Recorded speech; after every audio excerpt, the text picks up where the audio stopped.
तपाईँ अलि यसो छेउमा गएर बस्नु। यहाँ त अब यसरी बस्यो भने त तपाईँलाई डुबाउँछ दाइ यो। ए के गरे तपाईँले? ओइ उठाउ न। के यस्तो गरेको यार? यो त यहाँ यसरी छाड्ने भने त उहाँ त मरिहाल्छ नि, यो पानीमा डुबाइहाल्छ नि। ल तपाईँहरू यहाँका स्थानीयहरूले प्लिज केही गरिदिनु न है बाबु। यो उहाँलाई घरै छैन, म सर कहाँ जाउँ? यो घरभित्र रहेका अन्नपातहरू दाल चामलहरू सबै भिजेर नोक्सान भइसकेको अवस्था छ।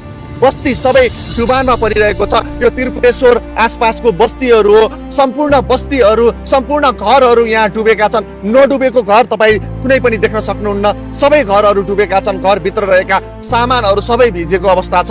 भित्र रहेका अन्नपातहरू सबै पानीले भिजाएर नष्ट पारिदिएको छ। लत्ता कपडाहरू सबै भिजाएर नष्ट पारिदिएको छ। मेरो सबै सामान बगेर गयो सर, म के गरौँ?